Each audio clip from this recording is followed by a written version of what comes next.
was illegal? Plastic Car Lab states that this emblem included the American flag, which was illegal to have on an emblem in this type of advertising. Chevrolet fixed the issue by using a French symbol instead, which stands for peace and unity. The Chevrolet Corvette has been turning heads since its first debut in 1953, and up to this day, it has left a significant impact on the sports car world. It is important for people to know the story behind America's sports car and how it left such an impact. Corvettes hold a special place in my heart. Ever since I was little, I've always dreamed of owning one.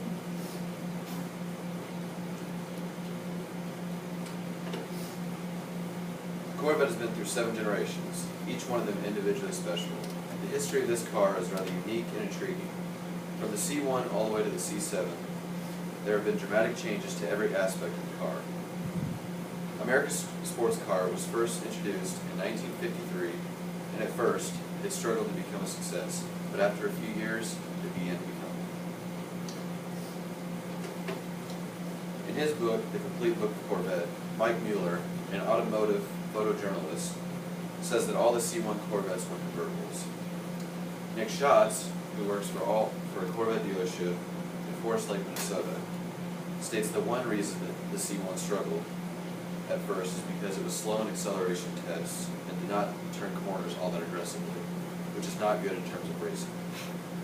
The C in C1 stands for Corvette, and the 1 stands for what generation it is. Samantha Sutton, a contributor and editor of Men's Journal, states that the Corvette was the first mass-produced car to feature an all-fiberglass body. Schatz says that the C1's engine was replaced with an all-new V8 in the middle of its era, but then was immediately replaced with a 327 cubic inch behemoth, which is still a V8, but has much more horsepower. A V8 is an engine in which there are 8 cylinders, 4 on each side, in a V formation. All of these pistons drive the same crankshaft.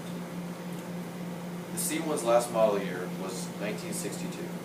In the second generation, the C2 was introduced the following year, giving people a whole new look at the Corvettes.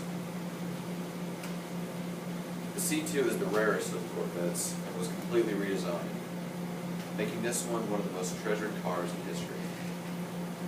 Schatz states that the second generation Corvette carried over a few options from the C1, including certain engine options, drum brakes, and a 3-speed manual transmission. Andrew Windler and Kevin Wilson, both contributors to Car and Driver, state that the Z06 was released. The first year C2s were made in 1963, along with the Grand Sport, all providing new options for the C2. Schatz adds that the Corvette introduced a new 396 cubic inch V8 for the 1965 model, but it was quickly replaced by a 427 cubic inch V8 in 1966. After the era of the C2s came the C3s, which were known as the transitional generation. The transitional generation of C3s was the longest span of all the generations, being built for 14 straight years. Mueller writes that in 1968, Zora Arcus Duntov was made the official Corvette chief engineer.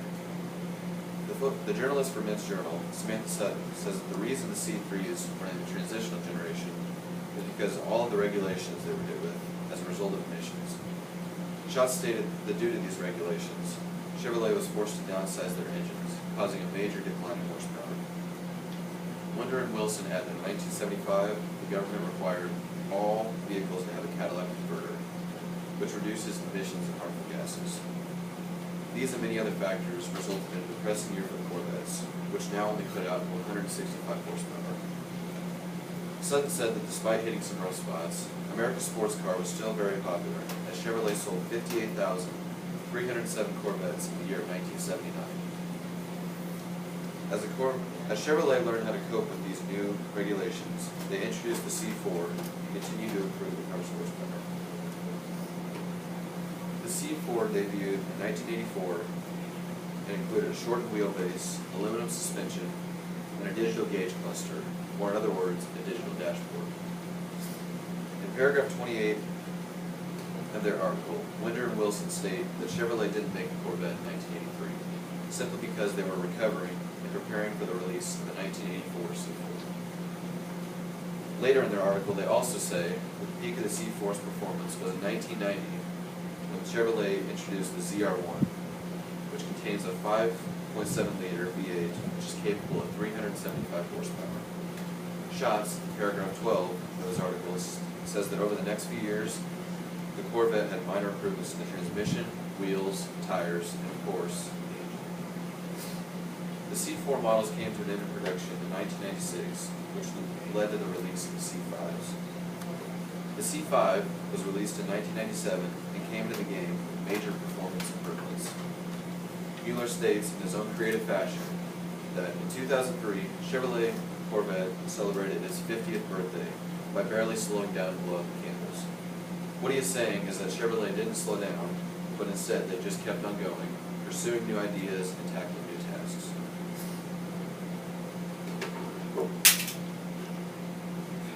Schatz stated that some of these improvements included moving the transmission to the back, which offset the weight of the engine. Sutton adds that the C5 is almost 100 pounds lighter than the C4 due to more plastic being added to the body of the car instead of fiberglass. The C5's conclusion in 2004 led to the start of the C6s, which were special for many reasons. The C6 production, which started in 2005, was based off performance and style. In paragraph 7, Sutton says that the 6th generation Corvette was the first Corvette to have actual exposed headlights since 1962. The C6 continued to become lighter, having an aluminum-based structure, giving it a power-to-weight ratio that is rare at many sports cars today. Schatz states that in 2009, Chevrolet produced the fastest Corvette ever. It had a 6.2-liter V8, which had an impressive 638 horsepower, and ran the 0 to 60 time in only 3.8 seconds, and hit a quarter mile in only 11.5. The Corvettes of both the present and the past have been the center of attention for many since its beginning in 1953 due to the fact that it has left such an impact on the world today. The C1 was the car of its time, but it is nowhere near as advanced as the C7 today. Each generation is special in its own way and has quite the history. America's sports car has been through dramatic changes and even gone through some difficult times. But thanks to the geniuses behind these cars, they are still here today and continue to impact society. Thank you very much. Give a round of applause. Thank you, Josiah. All right. If you could put your comments up front for Josiah. Josiah, I've got your time. If you are worried that you need a pass, just stand by my desk. I will get you one.